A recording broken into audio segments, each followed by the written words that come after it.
সম্প্রতি মুখ্যমন্ত্রী উত্তরবঙ্গে আদিবাসী নৃত্যের সঙ্গে পা মিলিয়েছিলেন। সেই প্রসঙ্গে দিলীপ ঘোষ ব্যঙ্গ করে বললেন, ওদের লোকজনকে ডাকতে নাচানাচি করতে যাচ্ছে।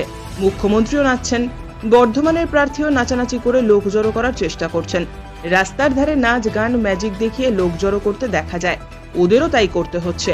আর আমাদের দেখলেই রাস্তার লোক জমা হয়ে যাচ্ছে, এটাই পার্থক্য। আমি তো সাধারণ মানুষের সঙ্গে দেখা করছি, ক্রিকেট খেলছি, তাতেই লোক জমা হয়ে যাচ্ছে। ওদের মতো তো টাকা খরচ করে রোড শো করতে হচ্ছে না।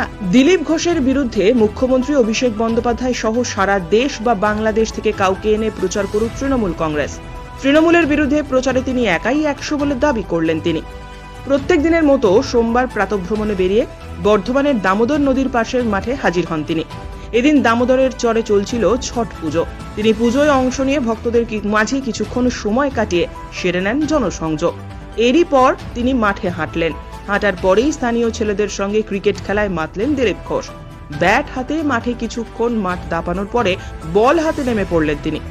করলেন বেশ কয়েকটি বল। বেশ কিছুক্ষণ ক্রিকেট খেলার পরেই শহরের তেলিপুকুর এলাকায় চা চক্রে যোগদান করেন তিনি।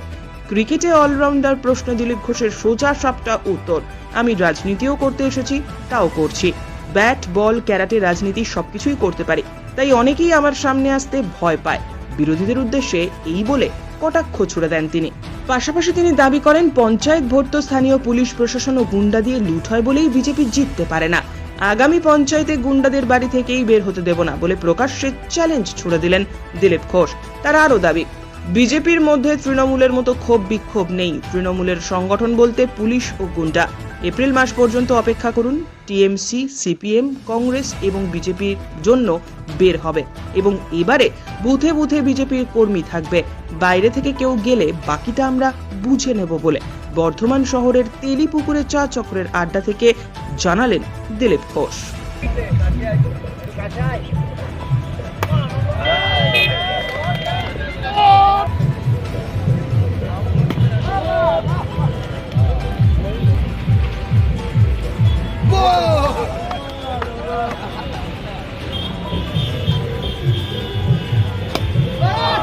মুখ্যমন্ত্রী উত্তরবঙ্গে গেছেন, কোনো প্রচার করেনি, আদিবাসী নৃত্যে পা মিলিয়েছেন। এখন দেখুন, ওদের লোকজনকে ডাকতে গেলে নাচানাচি করতে হচ্ছে। মুখ্যমন্ত্রীও নাচেন, এখানকার ক্যান্ডিডেটও নাচানাচি করে লোক জমা করার, ম্যাজিক করার, আর যেমন করে না রাস্তার ধারে নাচ গান নাটক করে ম্যাজিক করে লোক জমা করে, ওদের তাই করতে হচ্ছে। আর আমাদের দেখলেই লোক রাস্তায় চলে আসে, এই পার্থক্য। না, ওরা এতখানি কনফিডেন্স যে বছরের প্রথম দিন প্রচার করতে হয়নি। আমি তো প্রচারই করিনি কোথাও। আমি তো লোকের সঙ্গে দেখা করছি, এখানে কি প্রচার করছে নাকি? ক্রিকেট খেলতে এসেছি, তাতে লোক এসে যাচ্ছে। ওরা টাকা পয়সা দিয়ে রোড শো করছে, ঘোড়া ভাড়া করছে, আমাদের তাও করতে হয়নি। কিন্তু রোড শো তো আপনাদের হবে, যখন হবে তখন দেখতে পাবেন। ওরা করেনি কাকে, যখন ক্লান্ত হয়ে যাবে তখন আমরা রাস্তায় নামবো। আপনাকে হারানোর জন্য এই মাসের 18 তারিখের পর থেকে মুখ্যমন্ত্রী এবং অভিষেক বন্দ্যোপাধ্যায় এই জেলাতে ঠাসা কর্মসূচি নিয়ে। মুখ্যমন্ত্রী অভিষেক নয়, আরও ভারতবর্ষ বাংলাদেশ থেকে যাকে সব নিয়ে আসুন। দিলীপ ঘোষ একাই যথেষ্ট। আপনার কে আসবে? আমি তো আছি, কেউ তো আসবেই, সেন্ট্রাল লিডার। তখন আমরা সভা করব।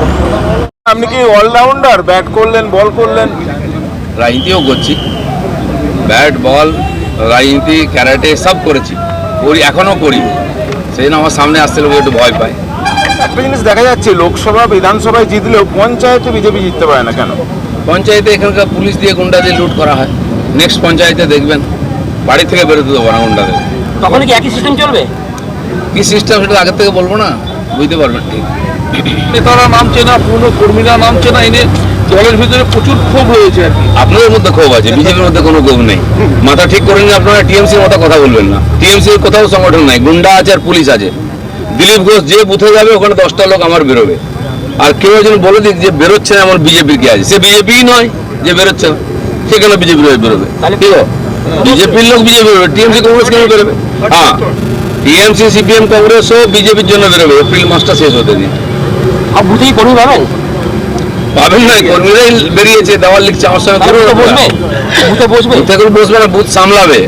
আর বাইরে থেকে যদি যায় সে কিভাবে ফিরে আসবে সেটা আমরাই ঠিক করে নেবো। আগেরবার তো মার খেয়েছিল, কেউ পাশে দাঁড়াননি বলছে অভিযোগ ওদের। গতবারে বুথে মার খায়নি, বুথের পরে গন্ডগোল হয়েছে।